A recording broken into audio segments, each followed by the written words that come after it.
Hello students, आज हम पढ़ेंगे हिंदी सुलभ भारती छठी कक्षा। हम पढ़ेंगे पाठ 8वां जन्मदिन। प्रेम स्वरूप श्री वास्तव जी का यह पाठ है। प्रस्तुत कहानी में पानी और बिजली के महत्व को बताकर उसकी बचत की ओर ध्यान आकर्षित किया है। पाठ में एक बबलू नाम का लड़का है जो पानी और बिजली बर्बाद करता रहता है। उसकी माँ ने बहुत समझाया कि पानी और बिजली यानी कि ऊर्जा दोनों का भंडार सीमित है, किंतु ये बातें बबलू की समझ में नहीं आ रही। इसलिए उसे समझाने के लिए, उसे सबक दिलाने के लिए बबलू की माँ ने एक नाटक रचा है।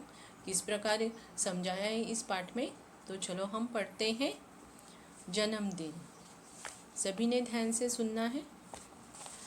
लेखक परिचय देखते हैं हम पहले। जन्म 11 मार्च 1929, खरौना, जौनपुर, उत्तर प्रदेश। रचनाएं विविध बाल कहानियाँ, बाल नाटक, लेख, रूपक आदि।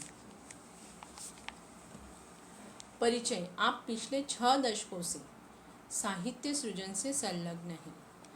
6 दशकों से लेखक साहित्य सृजन यानी क्या, निर्मिति, सृजन की, साहित्य की निर्मिति में वह संलग्न यानी क्या, जुड़े हुए हैं। प्रस्तुत कहानी में पानी के महत्व को बताकर उसकी बचत की ओर ध्यान आकर्षित किया है। देखो आपको दिया है, मैं कौन हूँ। सूचना, निर्देश, आदेश, अनुरोध, विनती के वाक्य विराम चिन्ह सहित पढ़ो और समझो। देखो हम कौन से क्या क्या है ये वाक्य पढ़ते हैं हम। पहला है, बगीचे के फल फूल तोड़ना मना है। यह क्या किया गया है, यह सूचना दी गई है, बगीचे के फल फूल तोड़ना मना है। दूसरा है, जैसे फल सब्जी लेकर घर आओ। निर्देश दिया गया है, निर्देश किया गया है, सीमा निश्चित निर्देश करना यानी क्या, सीमा निश्चित करना, दिशा दिखाना, उसको निर्देश करना कहते हैं। जैसे फल सब्जी लेकर घर आओ, यह उसे निर्देश दिया गया है। तीसरा है, चंदा मामा, बाल पत्रिका पढ़ो। आदेश वाक्य, आदेश दिया गया है। चौथा है, अपनी कृपा दृष्टि बनाए रखो। अनुरोध, अनुरोध वाक्य है यह, बताना या रिक्वेस्ट करना, अनुरोध करना।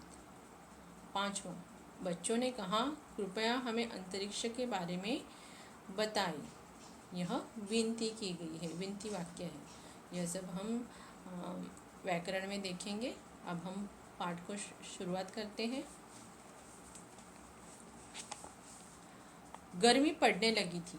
धीरे धीरे उसके तेवर तीखे हो चले थे। तेवर तीखे होना यानी क्या, गुस्सा होना। देखो गर्मी बहुत बढ़ रही थी, गर्मी का सीजन था जो मई महीने में हम भी बहुत परेशान हो जाते हैं। तेवर तीखे होना यानी क्या, और तेज बढ़ना गर्मी। सूरज आग बरसाने लगा, मगर इन सब से बेखबर बबलू अपने में ही मस्त था। बेखबर होना यानी क्या, अनजान होना। मगर इन सब से बेखबर बबलू अपने में ही मस्त था, उसे कोई चिंता नहीं थी। उसे बाथरूम में घुसे आधा घंटा हो चुका था। वह बाथरूम में घुसे, उसे बाथरूम में गए आधा घंटा हो चुका था। शावर के नीचे उसकी धमाचौकड़ी मची हुई थी। धमाचौकड़ी मचाना यानी क्या, धूम मचाना, मस्ती करना। तो वह शावर के नीचे मस्त, गर्मी का सीज़न था इसलिए वह शावर के नीचे पानी बर्बाद करते हुए मस्ती कर रहा था और धमाचौकड़ी मचा रहा था, धूम मचा रहा था। कभी तो वह शावर के साथ नल की टोटी भी खोल देता। देखो शावर में नहा रहा है तो नल शुरू करने की कोई ज़रूरत नहीं है, फिर भी वह क्या करता, नल भी शुरू कर देता।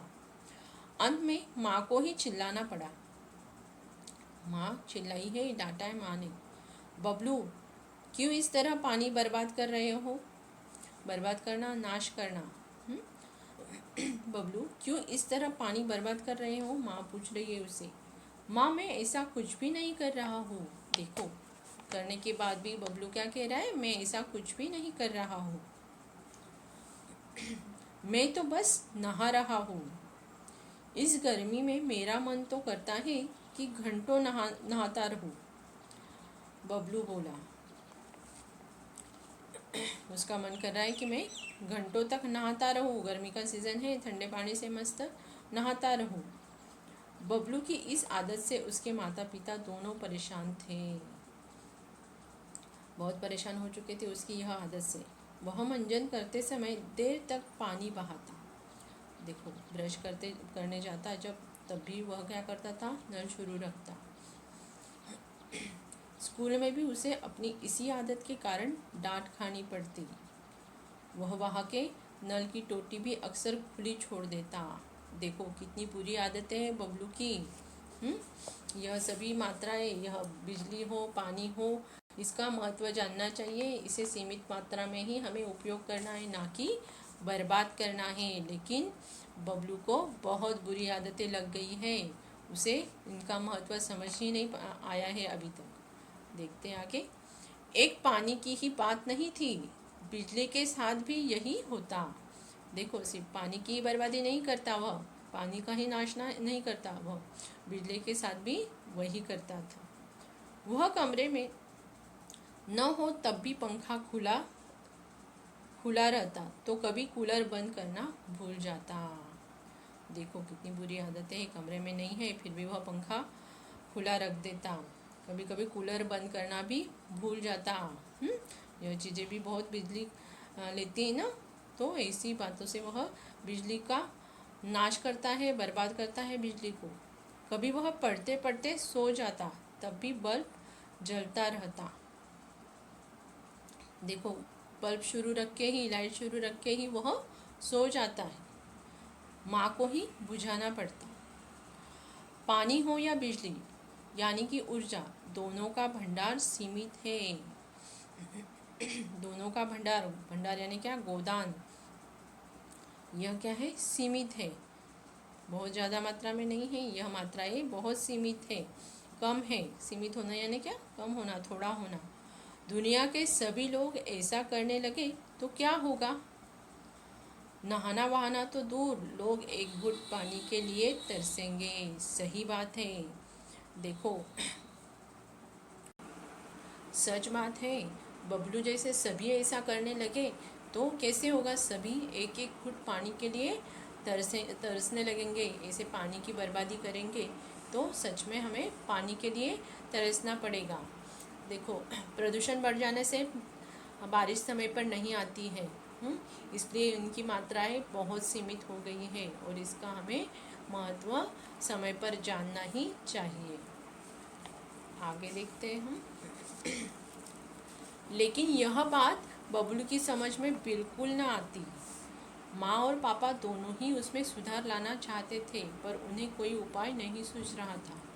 देखो, यह बात बबलू की समझ में नहीं आ रही थी। माँ और पापा दोनों उसमें सुधार लाना चाहते थे, पर उन्हें कोई उपाय नहीं सूझ रहा था। उस दिन शीला मौसी की बेटी पूजा का जन्मदिन था। उन्होंने सबको खाने पर बुलाया था।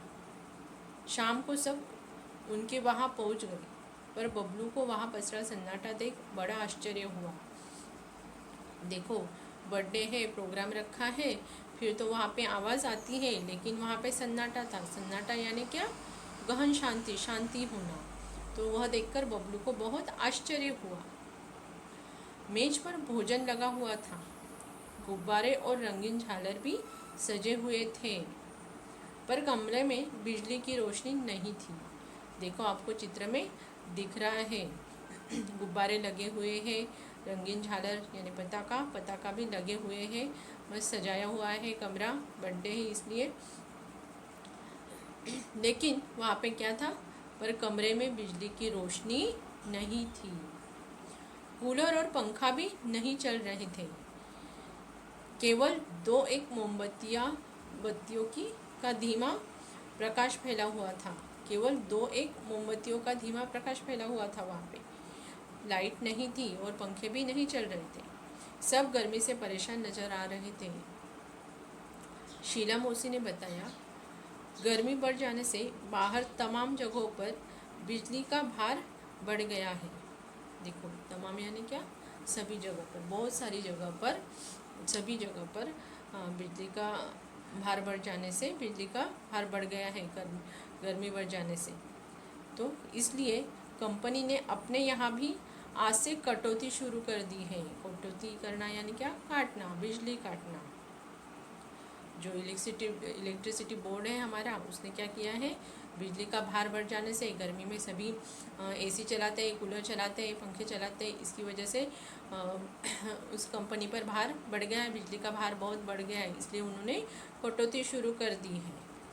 आज कॉलोनी के इस ब्लॉक में कटौती हुई है, फिर बारी बारी दूसरे ब्लॉकों में कटौती करेंगे। इससे क्या,